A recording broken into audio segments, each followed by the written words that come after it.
4 days in, he started sleeping. I'm talking about some real tangible things. If you're an expecting dad, it's rough. I put on like 3 stone. She knows how to spell body. It would just mean so much to us. If you're a new dad, you know exactly what I'm talking about, because it's not easy. So first one, we'll talk about the challenges that we faced in the first 3 months, or the 4th trimester of pregnancy. A big one, and the thing that we argued about the most, was being jealous of each other. So I went back to work, and I was leaving from work, going out into the cold. Liz was sat in bed with a baby, and I was just so supremely jealous of that. But equally, Liz was sitting there with the baby, who was newborn. She was a new mum. He's screaming, crying. She sort of weren't too sure what to do. And then we were coming home and arguing, because I would get through the door and Liz would sort of complain about being at home. And then I would be like, how can you complain? You've got to spend all day with our baby. I'm so jealous. I'd love to do that. But I didn't really appreciate that. For her, she's not having any adult conversations. We live a little far from family, so we don't really get to see many people. So for her, she was really craving like going back to work and seeing people and speaking to people. But then equally, I was going out to work and being like really jealous of her being here. So that's one thing to look out for, and just make sure that you appreciate what each other are doing, because it's not easy. Another thing to look out for is food. We just had takeaways for like the first 3 months of Roman's life, because it was just easy. We didn't have to go shopping. There wasn't any cooking. It was delivered straight to the door. And we're greedy and love a takeaway, to be honest. But you just need to look out for this. Try and get a system in place nice and early, even before the baby comes, just to make sure that you're looking after your food. If you're lucky enough, you may have a real good support system where people are going to bring you food, or they might cook for you. We had some people cook for us. My sister-in-law done a really nice meal for when Roman was born. But I think that was the only good bit of healthy food that we had. Other than that, it was just pure takeaways. I put on like 3 stone. I'll shoot some pictures here to show you. Try and, even before the baby's born, for the first 3 months, get a system in place. Look at these supermarket delivery systems where you can book in a slot every week for it to turn up, get some nice healthy food. We ended up just feeling sluggish and feeling awful, because all we was eating was Chinese and pizza and burgers and kebabs and takeaways, you know. So try and get a system in place beforehand, so that when the baby is here, the food is there and ready, and you've got some really convenient food. So another thing to look out for as a new dad, I remember the first time. Okay. Yeah. Say hello. Say hiya. Hiya. We're matching today. Roman, show me your nose. Where's your nose? Yeah. Yeah. Another thing to look out for is with feeding at the beginning. So Roman had colic, and I remember one of my friends actually said to me, mate, just get the anti-colic bottles from the beginning, because it's just going to save you a lot of headache and it's going to help you sleep. And I was just like, yeah, all right, I'll find my way. But honestly, it was a lifesaver. Roman did get colic, and as a first-time dad, I think we were 4 days in, I brought Roman downstairs. Yeah, you. I brought Roman downstairs, and he did not sleep, like not even a wink. And I remember going downstairs and having this really dark moment, like, I'm not cut out for this. He didn't sleep at all, but I didn't know what colic was. I hadn't even heard of colic, really. And he was in pain, you know, and I just thought, this baby won't sleep. This is my life now. What have I done? You know, you do get these sort of feelings as a new dad. And as soon as we switched to the anti-colic bottles, straight away, he started sleeping, started eating well. So I would just recommend, it's no different to the normal bottle, but go and get an anti-colic bottle straight from the beginning. I'll link in the description the Tommee Tippee bottles that we used. There's loads out there. There's loads out there, but we would recommend these ones. It was a lifesaver. 4 days in, he started sleeping again, and he was in less pain, so it was really good. Yeah, cat. Just for some context, Liz is away this weekend on a hen do, and it's daddy daycare. Can I just show you what I'm doing? I gave him his breakfast on the sofa, and he's just spilt it all in the blanket. So every now and then, I'm just going over to the blanket, picking out bits of his breakfast, and giving him it. Here you go.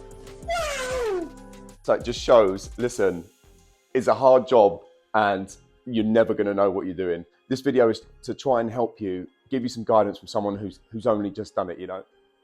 Liz is gonna kill me when this goes live. We eating breakfast on the sofa? You eating crummies out of a blanket? Here you go, son.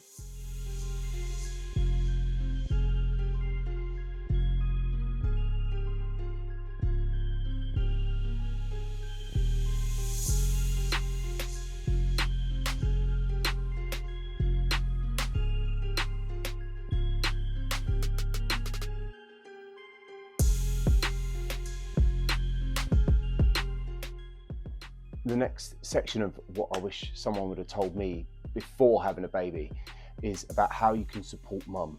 Now, I'm not talking about doing your fair share of the nappies or feeding the baby, making food, doing the housework. I'm talking about some real tangible things that will actually help mum and support her through maybe the first 3 months. The first part of this is make allowances. Childbirth is actually like a huge trauma. So just making sure that you're understanding, that you're supportive and loving is going to be a huge thing to her. Maybe just saying you're doing a good job. Like I remember when we just had Roman, sometimes just saying, Liz, you're a great mum, would make her cry, and it would just mean so much to her. So making sure that you're giving that positive reinforcement that they're doing a good job, because when you're a first-time parent, you don't know what you're doing. You have no idea. So making sure that you're telling them that is a good thing. On the other side of that is making sure that you're not too critical. Women's hormones getting back to normal can be like super stressful for both of you. The baby blues can kick in. It can be postpartum depression as well. So you've just got to really make sure you're watching what you say. Funny story, when we had just had Roman, I put Roman in the car a few times. I set the car seat up so I knew sort of how it worked. Then the first time it came to Liz putting Roman in the car seat, she couldn't really do it properly and she was just a bit awkward with it. And I said, come on, babe, let's just put him in the car. And she burst into tears and said, I'm a bad mother. I can't believe I can't even put my own baby in the car. So you just got to really watch what you're saying. Equally, on the other side of that is you've also got to take things the right way yourself. So I remember when I'd just gone back to work, I came home and I was doing like a real simple task. Like I think I was feeding him, burping him or like changing his nappy. And Liz said, no, he doesn't like it like that. He likes it like this. And I sort of bit her head off and said, Liz, I know what I'm doing.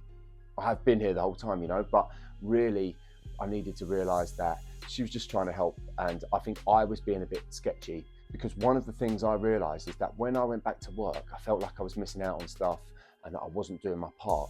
So then being told how to do stuff that I already knew how to do really triggered me. I just needed to realize that was my own insecurities that were coming out, and it wasn't actually anything to do with this. Another thing to realize is that sometimes women just want to be left alone.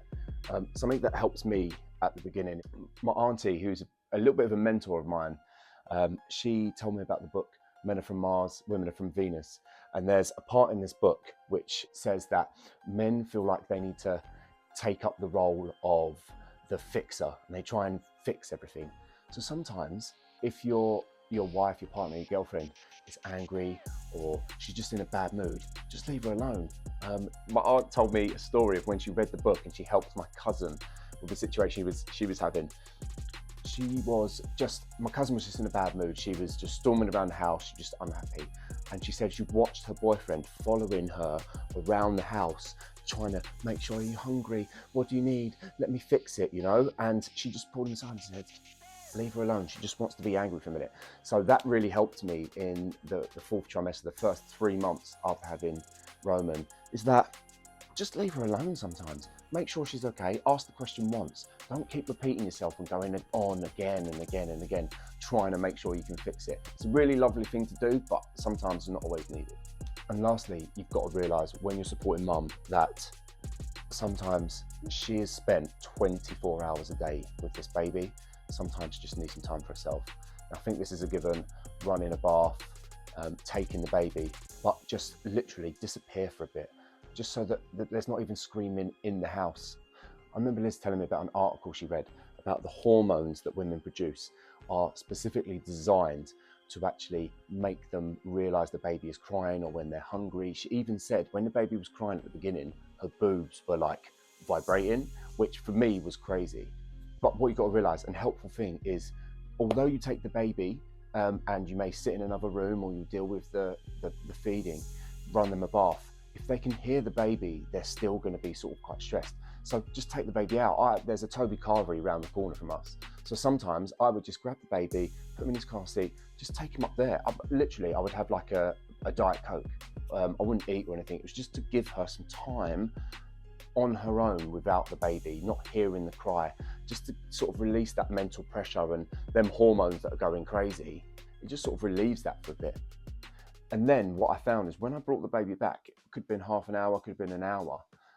She missed the baby, and you know, absence makes the heart grow fonder. It's really true. She would, by the time I got back, she was re-energized and she really was happy to see him, excited to spend time with him again. It just sort of reset the clock, you know, and got her back in form to be in baby mode. Just giving her that hour, 2 hours is one of the best things that I learned.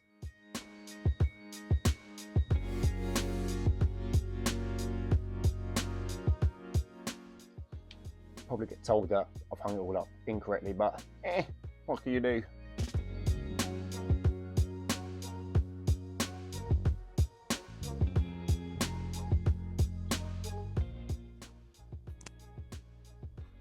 The third thing I wish someone had told me before having a baby was just about the finances. At first, to be honest, babies are not that expensive, especially if you're breastfeeding. The first sort of 3 months, we literally didn't feel any different at all. So that's definitely the first thing I would say is don't stress about money. Obviously, as children get older, they become more expensive, but at the beginning, I really didn't find having a baby too expensive. The second part about finances is take any freebies you can get. I'm gonna say it again, take any freebies you can get. When we found out we were pregnant, I think like most couples do, you go into hyper buying mode, you need everything. I'll link a video here from when Roman was a couple of months old, when we had like 6 or 7 pieces of like seating.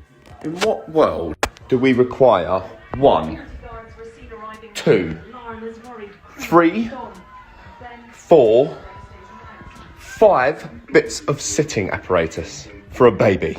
Me and Liz were really lucky because one of our really good friends, Stacey, had a boy in April. We had Roman in December.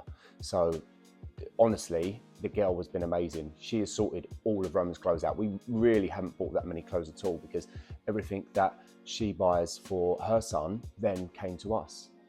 We also, my friend Mark has got 2 kids, so any sort of like bouncers, little toys, bits and pieces he's always offered up to us. But then we've done the same. Our friends Nat and Danielle had a baby and we gave the Moses basket that we got from someone else, you know, and then they said when they were finished with it, we're going to offer it to someone else, so do you guys want it back? So it all sort of goes full circle, and it's been a godsend. People have helped us out with things, and it's really kept the financial burden of having a baby down. I know that's probably going to get worse when he starts going to school and uniform and clubs and stuff, but for the first year, I would say, it's been relatively inexpensive to have a baby. So make sure you take any freebies you can get your hands on. The last thing on finance is use Facebook Marketplace.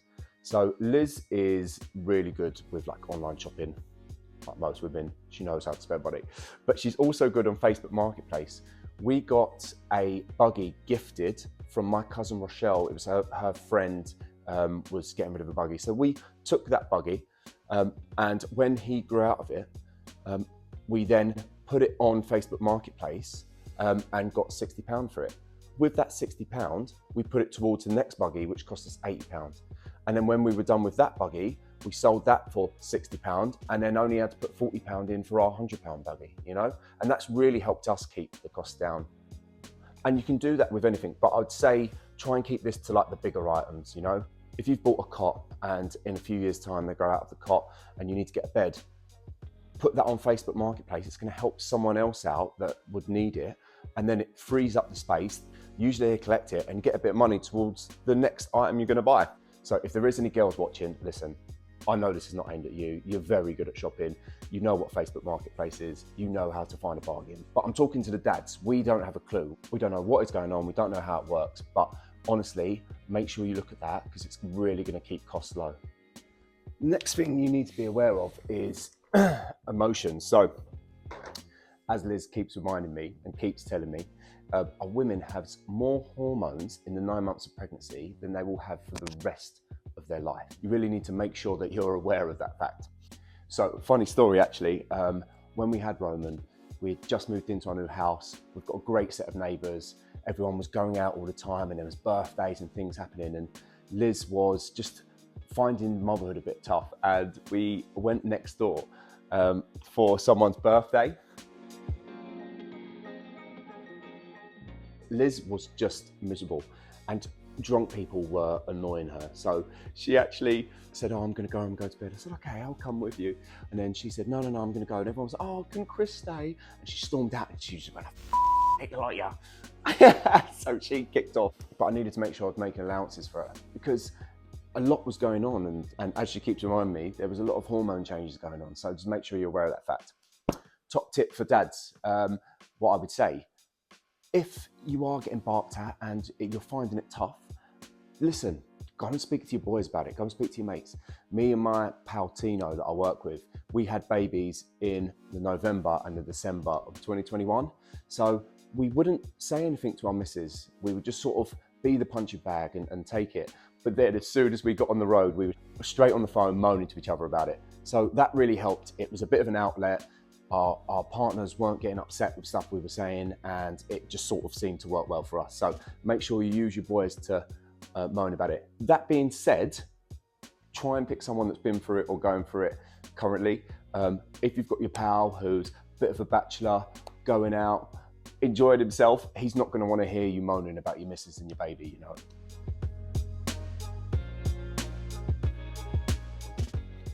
The last thing you need to be aware of, and I'm not going to labour the point with this one because as an expecting dad or as a new dad, this is all that everyone says to you is about the lack of sleep. Now, if you're an expecting dad, it's rough, like it's real. What they're saying, it's tough. It is tough. And if you're a new dad, you know exactly what I'm talking about. However, just hear it from me, who's come out the other side of this. Roman's a year old and he's sleeping really well now. It's only temporary. Yeah, don't bite each other's heads off. Make sure that you're being a team and you're both getting up for the night feeds. Me and Liz, what we done was Monday to Thursday, where I was working, Liz would get up and do the night feeds, or she would sleep next to Roman when he was in the next to me and feed him his bottle. But then Friday, Saturday, I would do the night feeds. I'd even send her into a different room sometimes just so that she can get a good night's sleep. And that really helped our relationship. Make sure you're doing your fair part with the night feeds. Try and get a bit of a schedule, a bit of a routine, and know that it's only temporary. It is going to pass. They will start sleeping. When you're in the trenches, you just think this is going to be your life forever. You don't think you're ever going to get good sleep again. You think that your relationship is falling apart, but just trust me, it's temporary. It passes. If you are interested in more information about baby sleep routines, me and Liz made a video about this and how we managed to get Roman to sleep through the night without sleep training. So click the link in the description and we'll see you next week.